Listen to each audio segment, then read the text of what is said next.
So hey guys, welcome back to our YouTube channel. So finally we are back with a क्रियाशारी series. इस series में हम लोगों ने रस, रक्त, मांस देख लिया था। आज हम लोग मेद धातु के बारे में पढ़ेंगे। इसके क्षय से, इसकी वृद्धि से क्या क्या होता है, कैसा कैसा इसके कर्म होते हैं, सारी चीजें हम लोग इस चैप्टर में पढ़ेंगे।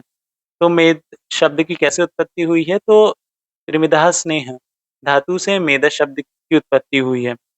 आयुर्वेद संहिताओं में रस, रक्त, मांस के बाद जो आता है वो होता है मेद धातु। अब यहाँ पे क्या बता रहे हैं कि कलाओं के वर्णन प्रसंग में महर्षि सुश्रुत ने मेदधरा नामक तीसरी कला बोली है।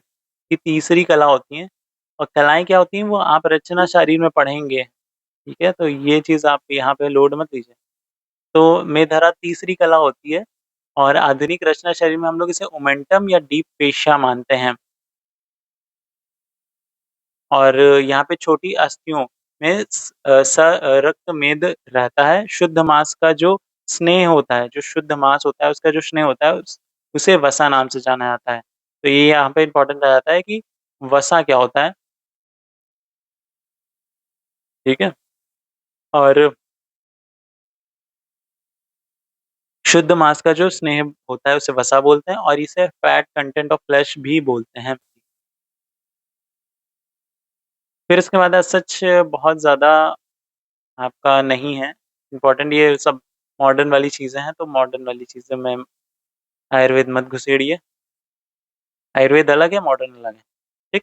मेद धातु की उत्पत्ति कैसे होती है? मांस से मेद की उत्पत्ति होती है। सभी आचार्यों ने यही मत बोला है कि जब मांस धातु होती है उस समय मेद निर्माण अंश की उत्पत्ति सूक्ष्म प्रसाद भाग से होती है। इस अंश में जब मेद अग्नि क्रिया संपन्न होती है तब स्थूल प्रसाद अंश में मेद धातु की उत्पत्ति होती है।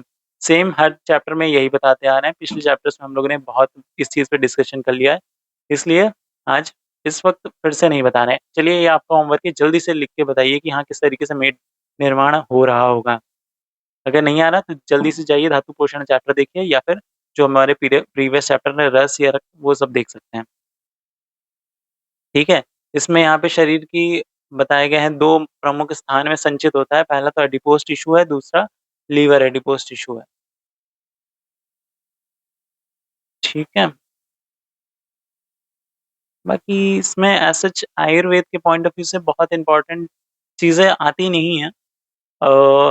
इसमें ये है कि हाँ, जो मॉडर्न फिजियोलॉजी है उसमें जो एडिपोज टिश्यू है या फिर फैट सेल्स हैं वो बहुत इंपॉर्टेंट आता है। कोलेस्ट्रॉल की बात यहाँ पे आती है, एचडीएल, एलडीएल, लिपिड्स की बात आती है, तो वो वाला पार्ट आपका मॉडर्न वाला बहुत ज़्यादा इंपॉर्टेंट होता है। इसमें आयुर्वेद थोड़ा कम इंपॉर्टेंट होता है। इसमें बस आपको मेन मेन चीज़ें ही याद रखनी है, बहुत ज़्यादा इसमें याद रखने की ज़रूरत नहीं है। ये देखिए सारा इसमें मॉडर्न ही आता है। आप उससे पढ़िएगा शिवलिंगम से, उसमें अच्छी तरीके से बहुत दिया हुआ है। इसका क्या प्रमाण होता है? 2। ठीक है, 2 अंजलि इसका प्रमाण बताया गया है। मेधवा स्रोतस के क्या होता है अपना मूल? यहाँ पे बताया गया है, मेदो वहानाम स्रोतस्याम वृक्को मूलम वपावाहन। तो वृक और वपावाहन इसका अपना होता है। मेध धातु का क्या कार्य होता है?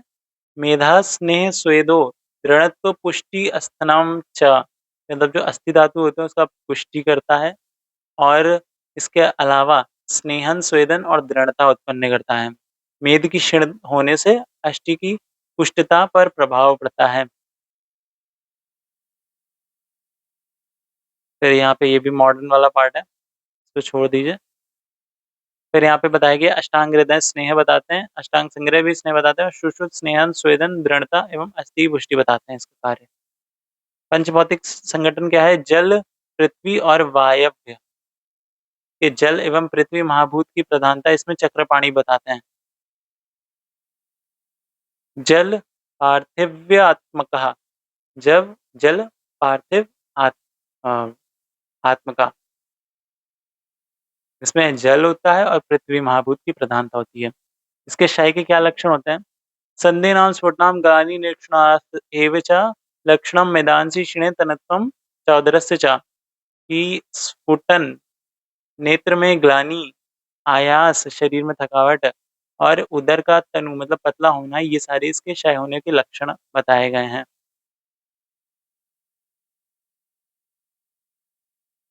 ताकि ये सारी चीज़ें लिखी हैं, सुश्रुत ने क्या बताया, वाग्भट ने क्या बताया, एक बार पढ़ लीजिए। उसके बाद यहाँ पे वृद्धि के लक्षण अगर हम लोग देखें, तो वृद्धि में क्या हो जाता है कि अंगों में स्निग्धता, उदर एवं पार्श्व में वृद्धि, काश, श्वास, दुर्गंध आने लगती है, इंसान मोटा हो जाता है, ओबीस हो जाता है।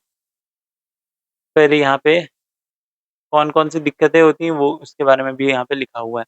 तो क्षय से और वृद्धि से कौन-कौन सी चीज़ें होती हैं, वो यहाँ पे लिख दिया है कि संधियों में स्फुटन, नेत्र में गानी, आयास, उदर में पतला होना, प्लीहा, वृद्धि, संधि शून्यता, रुक्षता, मांस प्रार्थना, कटी, स्वाप, कृशांगता, शोष, श्रम, क्षय, मांसक्षय।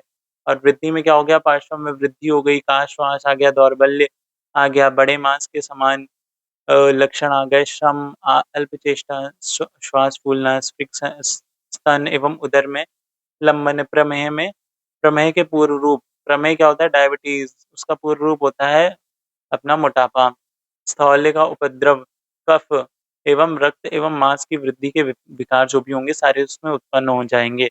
इसमें मेद सार के क्या पुरुष के लक्षण होते हैं कि उनके स्वर, नेत्र, केश, रोम, नख, ओष्ठ, मूत्र, पुरीष अधिक स्निग्ध होते हैं और मनुष्य धन, ऐश्वर्य, सुख, उपभोग, दानशीलता, सरलता, सुकुमारता तथा सेवा भाव से युक्त होता है।